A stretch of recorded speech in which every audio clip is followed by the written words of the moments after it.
Assalamualaikum warahmatullahi wabarakatuh. Salam sejahtera bagi kita semuanya. Pertama-tama saya hendak memperkenalkan diri saya.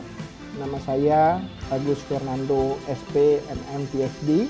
Saya sekarang ini dosen tetap di program studi agribisnis Fakultas Bisnis Universitas Presiden. Dalam video ini saya akan menyampaikan praktik pengajaran saya dalam melaksanakan Tridharma Perguruan Tinggi, khususnya dalam unsur pengajaran melalui salah satu mata kuliah yang saya ampu, yaitu Bisnis Internasional. Mata kuliah Bisnis Internasional ini merupakan bagian dari kurikulum semester 4 dan berbobot 3 SKS. Mata kuliah ini dirancang untuk membekali mahasiswa dengan pemahaman komprehensif tentunya mengenai perdagangan lintas negara, terutama kita kaitkan dengan konteks agribisnis secara global. Tujuan utama dari mata kuliah ini adalah agar mahasiswa mampu pertama sekali menjelaskan karakteristik dan dinamika bisnis internasional dalam konteks agribisnis tentunya. Yang kedua, menganalisa dampak lingkungan global seperti politik, ekonomi, sosial, dan hukum, serta merancang strategi ekspor yang cocok untuk produk-produk pertanian Indonesia. Yang ketiga, mengevaluasi peluang dan tantangan dari globalisasi terhadap bisnis, khususnya agribisnis Indonesia secara berkelanjutan. Dan terakhir, nantinya mahasiswa dapat menyampaikan hasil analisis mereka melalui presentasi dan studi kasus nyata. Sesuai dengan capaian pembelajaran program studi agribisnis, maka pembelajaran mata kuliah ini juga harus memiliki capaian. Yang pertama tentunya secara sikap menginternalisasi semangat kewirausahaan. Dalam hal pengetahuan tentunya mahasiswa diharapkan memahami regulasi bisnis dari lokal hingga global, dan keterampilan yang diharapkan bisa dicapai oleh mahasiswa ialah mampu berpikir kritis dan menuliskan karya-karya ilmiah khususnya dalam bidang bisnis internasional, serta mampu memecahkan masalah bisnis dan berkomunikasi secara profesional. Bapak Ibu, saudara-saudara, dalam pengajaran yang saya gunakan ini, saya menggunakan pendekatan student centered learning yang berbasis diskusi, studi kasus, simulasi, serta proyek ekspor impor. Nah, materi pembelajaran saya ini mengacu pada beberapa pustaka atau referensi yang saya gunakan. Yang pertama sekali tentunya buku-buku referensi dari Collinson, Narula, dan Rukman yang diterbitkan oleh Pearson di United Kingdom, International Business. Yang kedua juga buku dari Ball and McCulloch yang telah diterjemahkan ke dalam bahasa Indonesia berjudul Bisnis Internasional. Kemudian ada Griffin dan Pustai yang juga merupakan buku bisnis internasional. Tapi terlebih itu juga saya memanfaatkan tentang materi-materi jurnal yang telah saya tulis, artikel-artikel yang saya tulis dan yang berkaitan dengan international business, khususnya bagaimana sebuah perusahaan UKM melakukan pendekatan-pendekatan secara teori perdagangan internasional untuk mengekspan produk-produk mereka ke luar negeri. Serta juga saya memanfaatkan laporan-laporan daripada WTO, ya, World Trade Organization, dokumen-dokumen FAO khususnya untuk bidang-bidang pertanian, serta kasus-kasus aktual agribisnis di Indonesia seperti ekspor kopi Gayo, ekspor manggis ke Tiongkok, ekspor minyak sawit dan sebagainya yang menjadi produk-produk unggulan di Indonesia. Dan materi yang saya ajarkan ini itu mencakup teori dan praktik perdagangan internasional. Kemudian bagaimana pengaruh nilai tukar dan kebijakan global, bagaimana strategi pemasaran global dan segmentasi pasarnya, apa tantangan manajemen SDM dalam bisnis multinasional, dan bagaimana prosedur ekspor impor ini bisa terjadi, dan kita kaitkan juga dengan produk-produk pertanian khususnya agribisnis. Nah, metode saya ini, metode ajar saya ini saya liputkan dengan berbagai cara. Pertama sekali tentunya adalah kuliah umum, ceramah interaktif, kemudian ada diskusi kelompok tentunya, kemudian ada simulasi dokumen perdagangan melalui diskusi-diskusi sama satu sama lain dengan praktik bagaimana mereka harus melakukan ekspor impor, dan terakhir nanti mereka akan mempresentasikan proyek ekspor yang telah mereka analisa. Untuk mata kuliah saya ini, saya memiliki bobot dalam penilaian. Penilaian-penilaian yang saya lakukan itu secara bertahap dan beragam, di mana yang pertama sekali akan ada pengaruh dari tes dan studi kasus yang mereka lakukan sebanyak 25%. Kemudian ada presentasi dan makalah proyek itu sekitar 25%. Kemudian ada ujian tengah semester itu 20%, dan terakhir itu ada ujian akhir semester sekitar 30%. Dan evaluasi ini tidak hanya mengukur pemahaman teoritis saja, tapi juga kemampuan mahasiswa tentunya dalam berpikir strategis, berpikir kritis, dan mengaplikasinya secara global. Tentunya sebagai dosen, saya percaya bahwa pengajaran yang baik tidak hanya mentransfer pengetahuan, tetapi juga membangun pola pikir global dan solutif pada diri mahasiswa. Dengan penguatan teori, praktik, dan studi kasus nyata, mahasiswa dibekali untuk menjadi pelaku-pelaku perdagangan internasional, khususnya produk-produk agribisnis yang mampu bersaing di tingkat internasional. Selanjutnya, dalam video ini juga saya akan sertakan bagaimana saya mengajarkan mata kuliah ini kepada mahasiswa. Dan bagi saudara-saudara sekalian, selamat menyaksikan, dan tentunya apa yang saya sampaikan ini semoga bermanfaat bagi kita semua, tentunya bagi pelaku-pelaku pendidikan, dan bagaimana pola-pola pendidikan ini bisa mencerdaskan kehidupan bangsa dan membangun bangsa ini menjadi lebih baik dari yang sebelumnya. Terima kasih atas perhatian Anda. Wassalamualaikum warahmatullahi wabarakatuh. Baik, selamat siang semuanya. Iya, selamat siang. Selamat ketemu kembali di kelas saya ya. Ini pertemuan ketiga kita tentang membahas tentang bisnis internasional. Kalau minggu lalu kita berdiskusi, belajar tentang pola-pola praktek perdagangan dan bagaimana pola itu terjadi karena adanya bisnis internasional. Tapi hari ini kita mau belajar, kita mau diskusi tentang bagaimana perdagangan internasional itu terjadi dari awal sampai sekarang ini. Jadi bagaimana negara-negara itu melakukan perdagangan internasional dan hal-hal apa yang membuat negara-negara itu tertarik untuk melakukan perdagangan internasional. Selanjutnya, apa yang menjadi tujuan kita hari ini, yaitu satu, kita mau mengerti, memahami apa sih alasannya terjadinya perdagangan internasional. Yang kedua, bagaimana teori-teori klasik dan teori modern itu terjadi ya di dalam perdagangan internasional.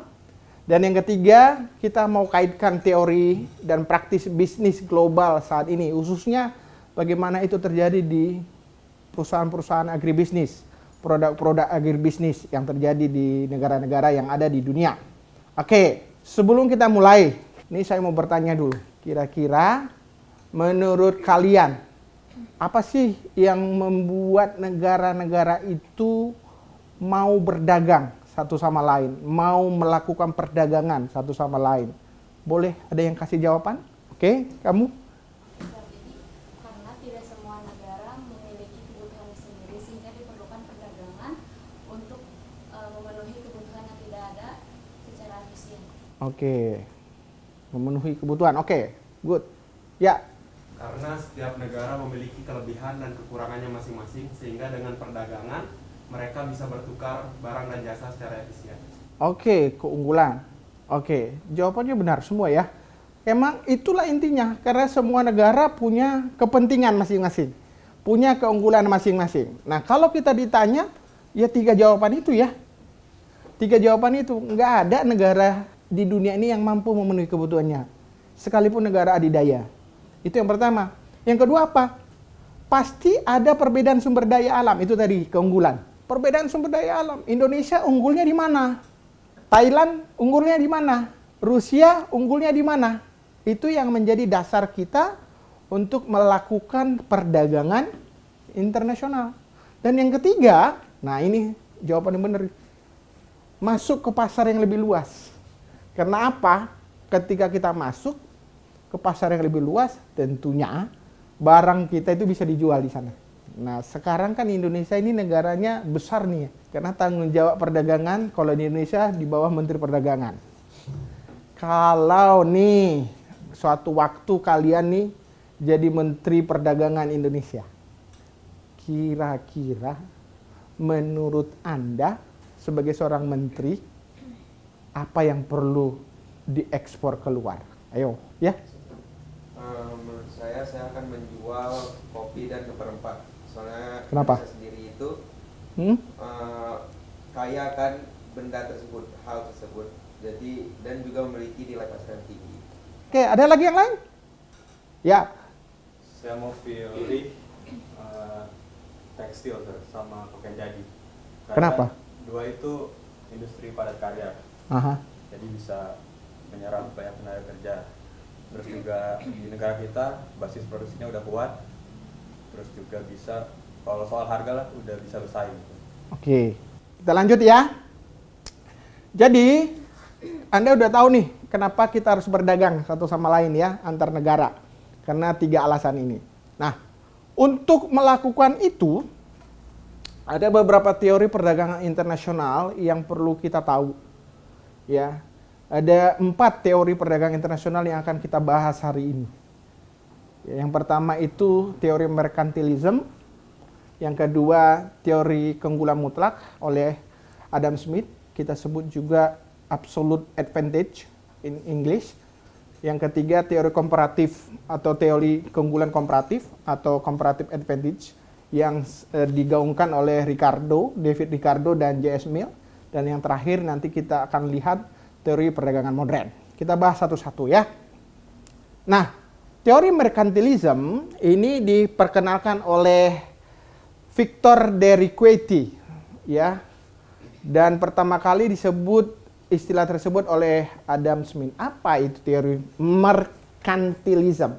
Kata intinya, menurut merkantilisme, teori perdagangan itu didasarkan oleh banyaknya aset atau modal yang disimpan oleh negara yang bersangkutan.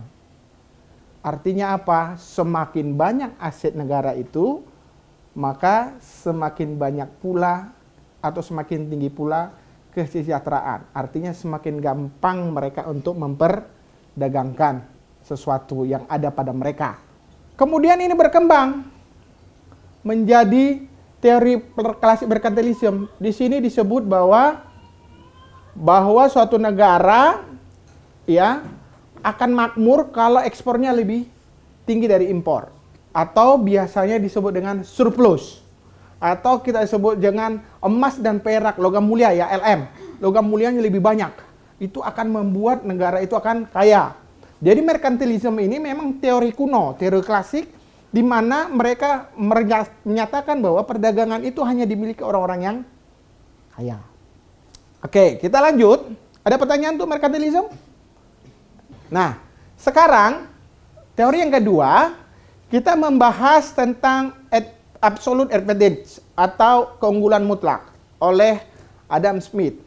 Apa itu keunggulan absolut? Nah, menurut Adam Smith ya, menurut Adam Smith melalui teori keunggulan absolut ini, dia menyatakan bahwa semua negara itu sebenarnya menghendaki adanya persaingan, perdagangan bebas, dan spesialisasi dalam negeri. Artinya, mereka mau fokuskan kita ini unggulnya di mana.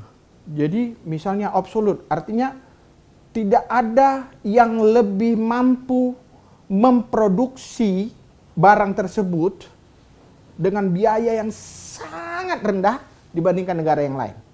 Ini teori absolut, artinya dia menang dibandingkan, contoh, satu negara A, dia sangat mampu memproduksi beras karena di dalam negara itu seluruhnya tanahnya cocok untuk beras. Dan kemudian semua pintar bertani. Intinya apa? Intinya siapapun negara yang menyaingi dia tidak akan mampu. Karena dia sudah unggul segala-galanya di dalam produksi beras. Itulah absolute advantages. Jadi karena itu teori ini mengusulkan semua negara harus lebih baik berspesialisasi dalam komoditi-komoditi di mana ia mempunyai keunggulan yang absolut. Yang lain itu impor saja. Yang saya bilang tadi, beras saja fokuskan. Semua negara, semua wilayah fokuskan untuk nanam beras, jual beras. Terus gimana kalau kebutuhan jengkol? Jangan gitu cerita, ya udah impor aja jengkol dari negara lain. Karena tidak terlalu penting sama mereka. Harus spesialisasinya beras. Jadi ketika ada spesialisasi ini, maka dia akan lebih unggul dari yang lain. Itu teori perdagangan internasional. Itu yang pertama. Tapi kemudian ada disebut dengan teori keunggulan komparatif atau comparative advantage. Ini teori yang disebut oleh David Ricardo dan J.S. Mill. Dan sebenarnya inilah teori yang memungkinkan kenapa terjadi perdagangan internasional. Kalau absolut tadi masih penjajahan ceritanya. Gua punya beras. Nah, menurut si David Ricardo, teori keunggulan komparatif ini berbeda dengan keunggulan absolut. Apa menurut dia? Kalau tadi di absolut menyatakan bahwa ini hanya bisa dijual karena saya yang memiliki paling banyak dengan biaya yang paling rendah. Tetapi di sini bilang, saya pun bisa jual itu kalau saya punya keunggulan, ya, keunggulan komparatif. Maksudnya apa? Harga saya bisa lebih murah kalaupun saya jual. Ya, kalaupun saya jual ke negara yang berbeda, harga saya bisa lebih murah sebenarnya. Walaupun dia di sana bisa jual yang produk yang sama. Intinya apa? Ada komparatif. Saya bisa jualan beras dan jualan pakaian. Karena saya bisa produksi itu. Negara lain juga begitu. Tetapi saya harus pilih di mana saya harus berspesialisasi dalam tanda kutip. Walaupun saya tidak memiliki absolut di sana, tapi saya bisa memilih mana yang lebih tinggi saya harus produksi dengan cost yang lebih murah. Contoh kalau saya beras, berarti beras yang harus saya jual. Pakaian bisa saya produksi? Bisa, tetapi tidak untuk diekspor. Hanya untuk kebutuhan dalam negeri. Kekurangannya bagaimana? Importlah dari luar. Menurut David Ricardo, perdagangan internasional itu harusnya saling menguntungkan kalau salah satu negara tidak usah memiliki keunggulan absolut. Karena keunggulan absolut ini bisa jadi penjajahan. Nah, David Ricardo melalui teori berkata bahwa teori itu, perdagangan internasional itu hanya bisa menguntungkan jika tidak ada keunggulan absolut. Nah, cukup hanya memiliki keunggulan komparatif pun sudah mampu. Makanya itu tidak ada superpower ceritanya. Tidak ada negara yang lebih unggul secara mutlak sehingga bisa melakukan perdagangan ya sendiri. Nah, ini yang contoh lah ya. Saya bilang ini, Indonesia itu bisa produksi beras dan pakaian. Negara A unggul dalam pakaian. Ya, negara A juga bisa melakukannya, tapi dia unggul dalam pakaian. Sekarang saya mau tanya, sebaiknya fokus Indonesia di beras atau di pakaian? Karena saya juga di sini, tapi beras atau pakaian? Beras. Ya, kenapa? Di beras, soalnya Indonesia sendiri ada keunggulan komparatif di produk beras sendiri dibandingkan produk yang lain, Ustaz. Ya, lebih murah pastinya ya. Apakah tidak bisa Indonesia memproduksi beras? Pakaian? Bisa. Tetapi tidak harus. Ya, kekurangannya bagaimana? Dia impor itu dari luar. Itu yang terjadi di keunggulan komparatif. Nah, selanjutnya komparatif ini juga harusnya melakukan inovasi. Itu intinya, melakukan inovasi. Sebagai contoh, saya kasih contoh ya. Ini ada 2 negara. Ya, spidolnya tidak ada. Oh ini. Ada 2 negara. Aduh. Sebutlah Jepang ya, saya nggak usah deh. Sebutlah Jepang sama Amerika Serikat. Jepang bisa memproduksi gandum, bisa juga memproduksi komputer. Amerika juga bisa memproduksi komputer, bisa memproduksi gandum. Tapi kalau setelah ditelaah, ternyata Jepang itu lebih unggul di komputer. Maka apa yang terjadi? Dia memproduksi penggunaan seluruh faktor produksinya itu untuk memproduksi komputer daripada gandum. Amerika, karena negaranya ini gede, gandum lebih oke di sana. Sekalipun dia bisa memproduksi komputer, dia mungkin tidak seintens Jepang memproduksi komputer. Sebagai contoh, akhirnya apa? Kebutuhan Amerika akan komputer kurang karena dia fokus ke gandum. Apa yang terjadi? Dia impor dari Jepang. Dapat untung nggak Jepang? Dapat. Nah sebaliknya, ketika Jepang butuh gandum, karena dia hanya memproduksi komputer lebih fokus, dia butuh gandum dari Amerika Serikat. Dia ambil lagi itu melalui impor gandum dari Amerika Serikat.